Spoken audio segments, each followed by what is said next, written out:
நான் சொல்றபடி நடந்தா கேஸ் ஜெயிக்கும். அருவருக்கா அருவருக்கா அருவருக்கா உங்களுக்கு தான். பெரிய மசலா பெரிய மசலா பெரிய மசலா. எனக்கு இல்ல, உனக்கு தான்.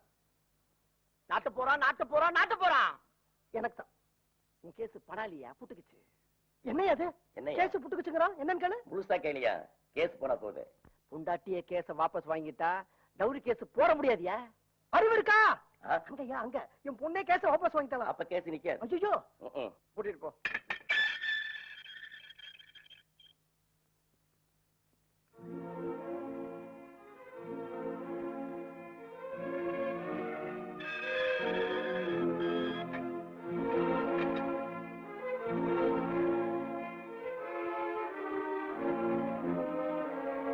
ஏய் வாடா போலாம்.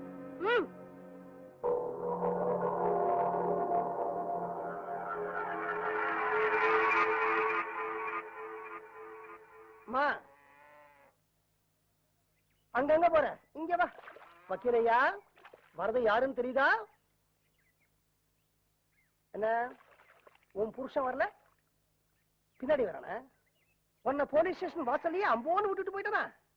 உக்காரு. என் வீடு, என் புருஷன். அவசரப்பட்டுட்டியாமா? நல்லா சொல்லு.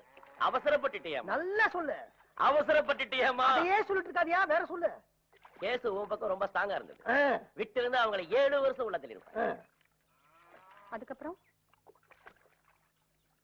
அந்த 7 வருஷத்துக்கு என்ன காப்பாத்துறது? புருஷனை ஜெயிலுக்கு அமிச்சிட்டா அவன் தண்டனை முடிச்சு திருப்பி வந்ததுக்கு பிறகு அந்த பொண்டாட்டியோட சந்தோஷமா குடும்பம் நடத்துவானா? நடத்த மாட்டான். இல்ல உங்க சட்டம் தான் கூடவே பெட்ரூம் வரைக்கும் வந்து புருஷ பொண்டாட்டி சந்தோஷமா இருக்காங்களான்னு காவல் காத்துட்டே நிக்குமா? நிக்காது. அப்ப எனக்கு என்ன வழி சொல்லுங்க சார். இன்னொரு கல்யாணம் பண்ணிக்க சொல்றீங்களா? இல்ல கடைசி வரைக்கும் அப்ப வீட்லயே வாழ வெட்டியா இருக்க சொல்றீங்களா? இல்ல திருத்தவா போய் பிச்சை எடுக்க சொல்றீங்களா? உங்க சட்டத்துல புருஷனையும் பொண்டாட்டியும் பிரிச்சு வைக்கத்தான் இடம் இருக்கு. ஒன்னா சேர்த்து வைக்கிறதுக்கு ஒண்ணு வழியை காணும். நிச்சயமா இல்ல. ஒரு புருஷனும் பொண்டாட்டியும் சேர்ந்து வாழ முடியலன்னா அந்த பொண்டாட்டிக்கு பேரு வாழாவெட்டி. அந்த புருஷனுக்கு பேர் என்ன? சொல்லியா, உன் சட்டத்துல அதுக்கு பேர் என்ன? தமிழ் அகராதியிலேயே அதுக்கு பேர் இல்ல. நீ பேசுமா. புருஷன் செத்து போயிட்டா அந்த பொண்டாட்டிக்கு பேரு விதவை.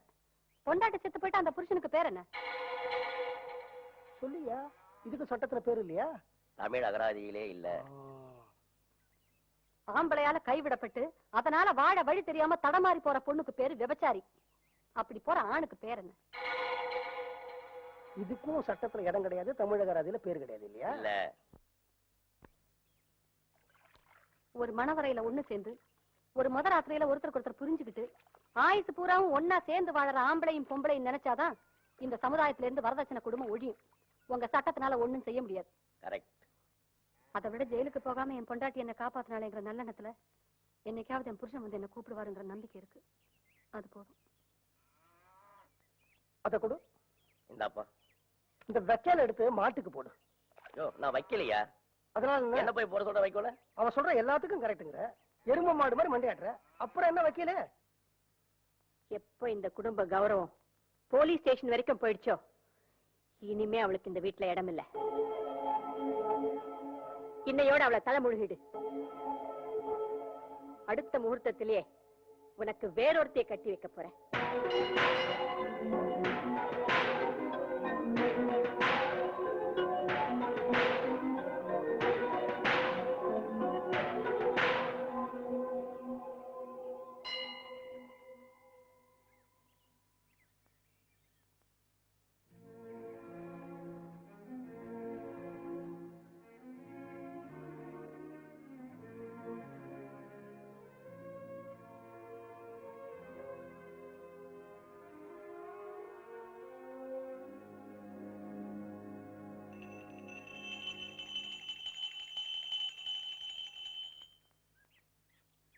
குங்குமம் எடுத்துக்குமோ? அது ஒண்ணுதான் குறைச்சல். பொம்பளைங்க குங்குமத்தை வேண்டாம்னு சொல்லக்கூடாது.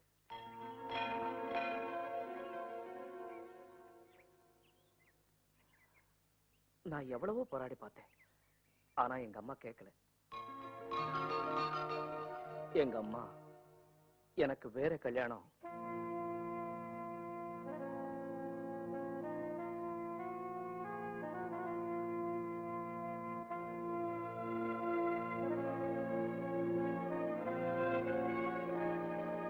நில்லு.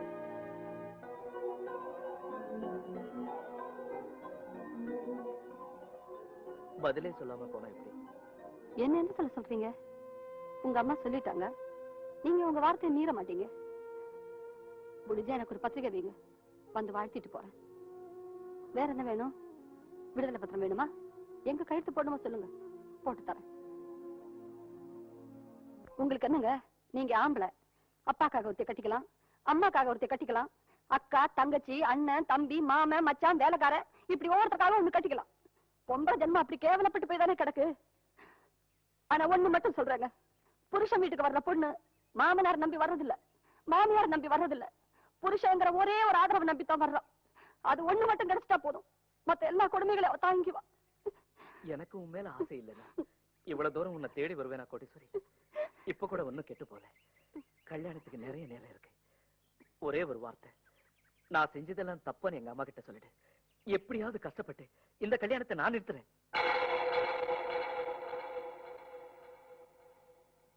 அப்படின்னு ஒண்ணு சரிங்களா? என்ன?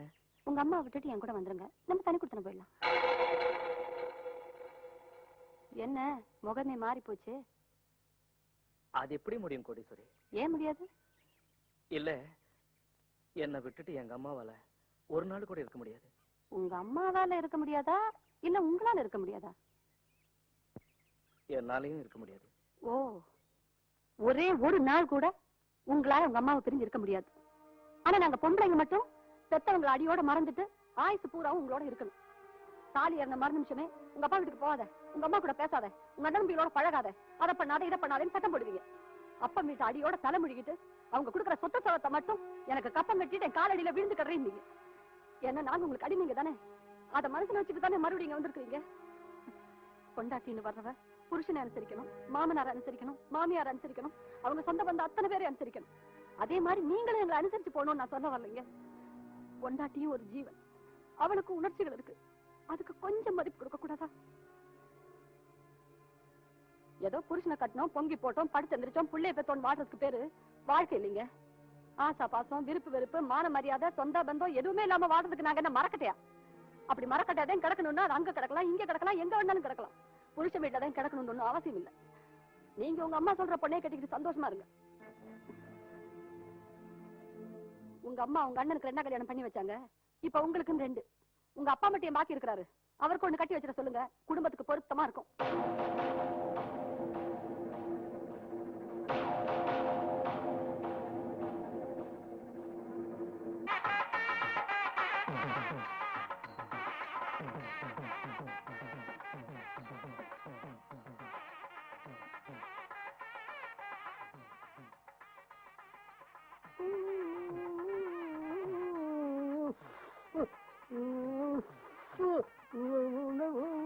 சித்தப்பா, எல்லாத்துக்கும் நீ தானே காரணம். தங்கச்சி பொழப்ப கெடுத்துட்டு நீ பாட்டுக்கு வேர்க்கடலை துண்ணுக்கிறியா? என்ன நிம்மதியா நிலக்கடலை தின்ன விட மாட்டேங்கிறான். அப்போ தப்பெல்லாம் என் பேர்ல தாங்கிற, உன் பேர்ல தப்பே இல்ல, உன் பேர்லயும் தப்பு இல்ல. நீ அந்த பொண்ணுக்கு அண்ணன் தானே? ஆமா. நீ அண்ணி தானே? தாய் மாதிரி வாய்கழிய சொல்லுவிய. அந்த பொண்ணு கல்யாணத்துக்காக தம்படி சேர்த்து வச்சிருந்தீங்களா? சேர்த்து வைக்கல. அப்புறம் எப்படி உன் தங்கச்சிய பணக்கார இடத்துல கல்யாணம் பண்ணி கொடுக்கணும்னு விருப்பப்பட்ட? ஆசை, பேராசை.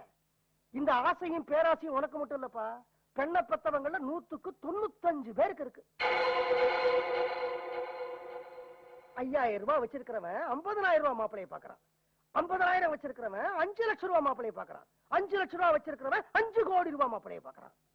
மாப்பிளைக்கு கார் இருக்கா, பங்களா இருக்கா, ஏசி இருக்கா, ஃப்ரிட்ஜ் இருக்கா, இதத்தான் பாக்குறாங்களே தவிர நல்ல பழக்க வழக்கங்கள் இருக்கா, பண்பாடு இருக்கா, யாரா பாக்குறாங்க? தன்னுடைய பொண்ணு புகுந்த வீட்டுல போய் சொகுசா ஒய்யாரமா கால் மேல காலை போட்டுட்டு மகாராணி மாதிரி வாழணும்னு ஆசைப்படுறாங்களே தவிர அந்த பொண்ணு கடைசி வரைக்கும் கண்கலங்காம இருக்கணுங்கிறத யாருமே யோசிக்கிறது இல்லையா? எல்லாரும் கடனையோ உடனேயோ வாங்கி தன் தகுதிக்கு மேலதான் மாப்பிளை தேடுறாங்க. தன் தகுதிக்கு சரிநிகர் சமானமாவோ தகுதிக்கு கீழே மாப்பிளை பார்த்தா இந்த நாட்டுல வரதட்சணை பிரச்சனை இருக்குமாடா? நான் சித்தப்பா, நான் பாட்டுக்கு 4 வீட்டுக்கு நிம்மதியா பால் ஊத்தின்னு பொழப்பு நடத்தின்னு இருந்தேன். நீ என்னடானா வந்து தங்கச்சிக்கு கல்யாணம் பண்ணி விட்டு இப்ப என்ன கன்ஃபியூஸ் அடிக்கிற? எது நடந்ததோ அது நல்லபடியாகவே நடந்தது. ஐயோ, என்ன சித்தப்பா, நீ பாட்டுக்கு கீதா உபதேசம் பண்ணுகிறாங்க, கனால நடந்துனுக்குது. எது நடந்து கொண்டிருக்கிறதோ அது நல்லபடியாவே நடந்துக்கிடுதுடா. போ. எது நடக்க போகிறதோ அதுவும் நல்லபடியாவே நடக்கும்.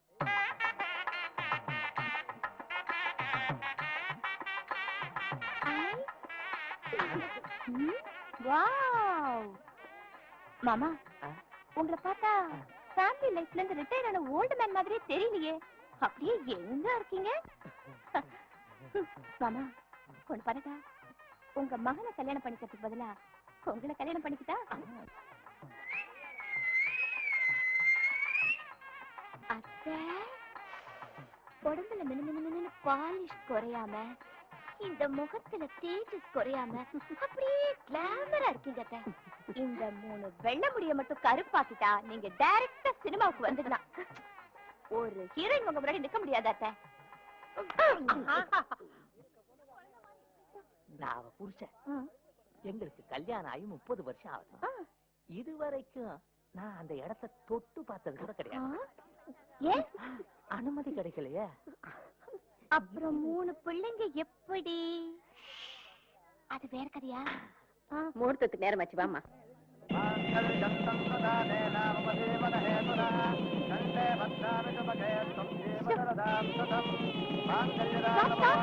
ஏமா, என் கெஸ்ட் ஒருத்தர் வரணும், அது வரைக்கும் வெயிட் பண்ணுங்க. முகூர்த்த நேரம் முடிய போதே. வெட்டியே இத்தனை பேர் வர வரைக்கும் வெயிட் பண்ணுங்கல்ல. நான் தானே கல்யாணம் பொண்ணு. என்னோட கெஸ்ட் வர வரைக்கும் வெயிட் பண்ணா தப்பு இல்ல. வெயிட் பண்ணுங்க.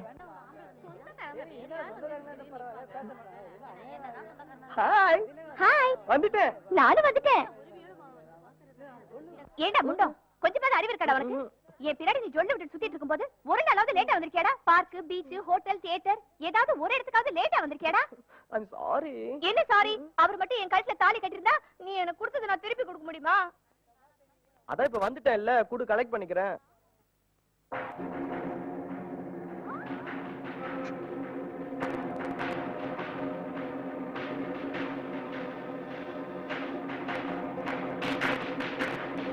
உன் கணக்கெல்லாம் தீந்து போச்சுப்பா. ஆமா முண்டோ, உன் பொண்டாட்டியோட ஃபர்ஸ்ட் நைட்டுக்காவது சீக்கிரமா போ, அவ தூங்கிட்டு போறா. சீக்கிரமா புது பாப்பல கோச்சி போறாரு. அப்பா, என் வேலை முடிஞ்சு போச்சு. இப்ப நீங்க தாலி கட்டுங்க, வாங்க. ஏமா, இத்தனை பேருக்கு முன்னாலே எவனோ ஒருத்தருக்கு முத்தம் கொடுத்துட்டு வர, இவளை கல்யாணம் பண்ணிக்கிட்டு நான் எப்படி குடும்பம் நடத்துறது? உங்களுக்கு பணம் தானே முக்கியத்தை? அது என்கிட்ட நிறைய இருக்கு. 5 லட்சம் ரூபாய் கொடுத்தா இப்படி ஒருத்தன் கூட பழகிட்டு வரலாம். 10 லட்சம் ரூபாய் கொடுத்தா ஒருத்தன் கிட்ட கெட்டு போயிட்டு கூட வரலாம். 15 லட்சம் ரூபாய் கொடுத்தா ஒரு பிள்ளையோடவே வரலாம். இல்லாத நானாவது பரவாயில்ல, வெறும் முத்தத்தோட கணக்கு தீர்த்துட்டு வந்திருக்கேன். நீங்க ஒரு பொண்ணு கட்டுல தாலி கட்டி அவ வயிற்றுல புள்ளைய கொடுத்து அவளை வாழ விடாம வீட்டை விட்டு துரத்திட்டு துப்பு இல்லாம ஏன் கட்டுல தாலி கட்ட வந்திருக்கீங்களே. ஹலோ, உங்களுக்கு நான் பத்தலையா? என்ன இதெல்லாம் எனக்கு எப்படி தெரியும்னு முழிக்கிறீங்களா? இது மட்டும் இல்ல, உங்க அம்மாவோட வண்டவாள முழுக்க எனக்கு தெரியும். ஒன்னா எடுத்து விட்டுட்டா?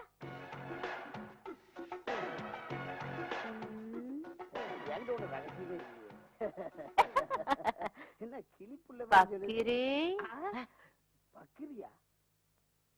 என்னடா ஏதாவது நீ உளறிட்டியா? நீ தான் சிவப்பு தல் பார்த்தா சொல்லு விடுவ. பப்புல தான் கொட்டி இல்ல, அண்ணி அக்கா அண்ணி கலாச்சேனா ஊடு கட்டி மரலாத. ஆள் மாறாட்ட கேஸுக்கு எத்தனை வருஷம்? 6 மாசம். அது பிக் பாக்கெட்டுக்கு என்ன சாயம் வெளுத்து போச்சு, சரண்டர் ஆயிடும். 5 வருஷம். அப்ரூவரா மாறிட்டா? நைனா ஆட்சி கை மாறும் போல. இப்பதான் நம்பிக்கை இல்லாதவங்க நடந்துருக்குது. எதுவா இருந்தாலும் மாறிடுவோம். நாங்க பாரிஸ் இல்ல, பிக் பாக்கெட் தான். அது மட்டும் இல்ல, இந்த வீட்டுக்கு வந்த மருமக கோடீஸ்வரி இல்ல, கொருக்குப்பேட்டை பால்காரி. அதுவும் தெரிஞ்சு போச்சா? அப்பா அம்மா மந்திரி சேவை டோட்டலா உள்ள போக வேண்டியதான். அத்தை, இனிமேதான் கிளைமேக்ஸே இருக்கு. அதை இத்தனை பேருக்கு முன்னாடி சொன்னா உங்க குடும்ப கௌரவத்துக்கு நல்லாவா இருக்கும்? எல்லாரும் எந்திரிச்சு போங்க. இப்ப கல்யாணம் உங்களுக்கு முன்னாடி வளர்ந்த உடனே பண்ணுவாங்க. இப்ப கூட்டத்தோட ஓடி போயிடுங்க.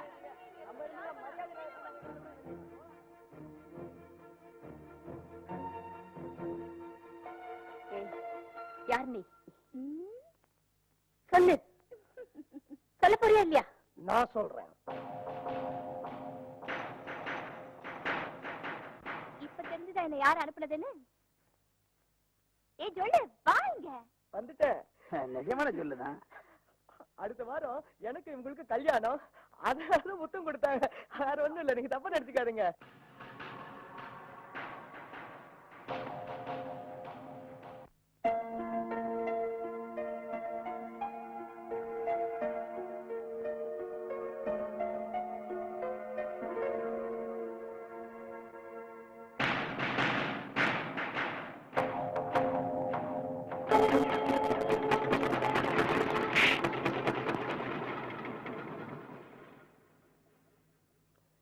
தம் புருஷன் தனக்கு மல்லிகைப்பூ வாங்கி கொடுப்பான், துணிமணி வாங்கி கொடுப்பான், நகை நட்டு வாங்கி கொடுப்பான், வாய்க்கு ருசியா சாப்பிட ஏதாவது வாங்கி கொடுப்பான் அப்படின்னு ஒவ்வொரு பொண்ணும் எதிர்பார்க்கிற மாதிரி தானே என் பொண்ணு உங்ககிட்ட இருந்து எதிர்பார்த்தா.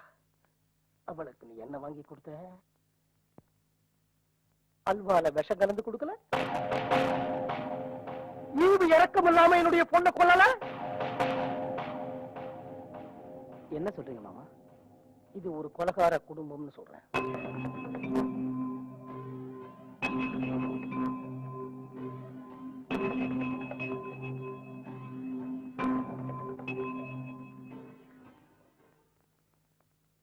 ஒரு குடும்பம் கோயில் ஆகிறதும் தாயாலதான், அது கெட்டு போறதும் தாயாலதான். உன்னால இந்த குடும்பம் கொலகார குடும்பம்னு பேர் வாங்கிடுச்சு. இந்த வீட்டுல இருக்கிற எல்லாருமே கொலகாரங்கிற பேரு உன்னால எங்களுக்கும் வந்துச்சு. அப்படி ஒரு பேரு சுமந்துகிட்டு இந்த வீட்டுல இருக்க நான் விரும்பல.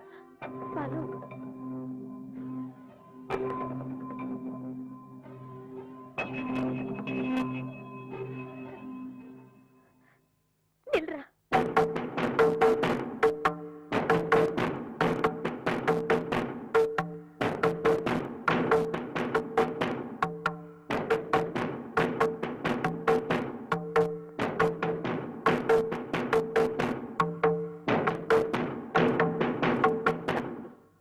நீங்க உங்க ரெண்டு பொண்ணுங்களுக்கும் கொடுத்த பணம் நகை எல்லாம் இதுல இருக்கு.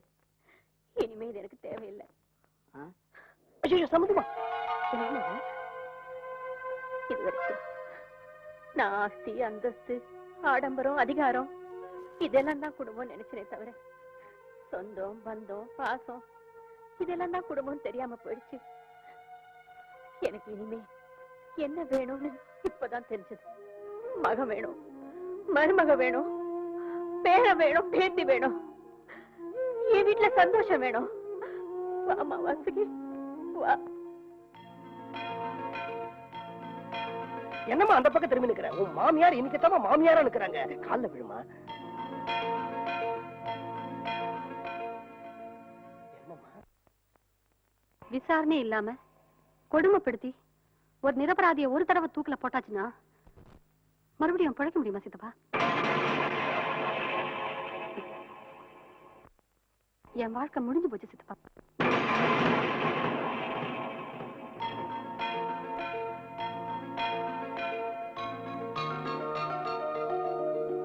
உங்களுக்கு என்ன ஆசை இருக்குன்னு எனக்கு தெரியும், பாசம் இருக்குன்னு எனக்கு தெரியும். ஆனா உங்க அம்மா சொல்றாங்களே, இன்னொருத்தி கழுத்துல தாலி கட்ட தயாராயிட்டீங்கல்ல.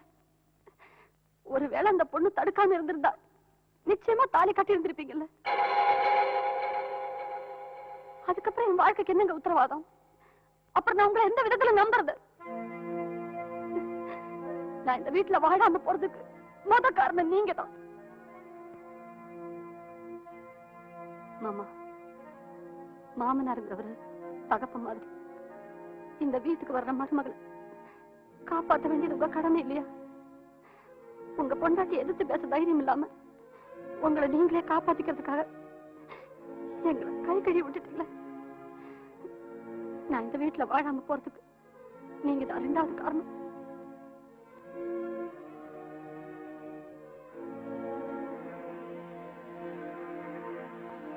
உங்க மேல எனக்கு கோவமே இல்ல. என்ன தப்பு உங்க பேர்ல இல்ல.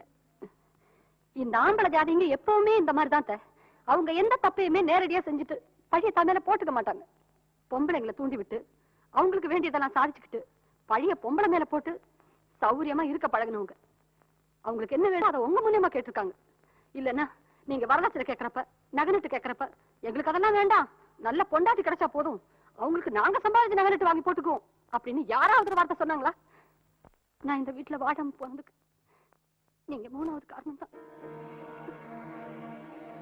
என்ன வாழ வைக்கிறதுக்கு எத்தனை பேர் கஷ்டப்பட்டிருப்பீங்க, என்னென்ன வேஷம் போட்டிருப்பீங்க, நான் எவ்வளவு நாடகம் ஆடி இருக்கேன், எத்தனை லட்சம் ரூபாய் செலவு பண்ணிருப்பீங்க.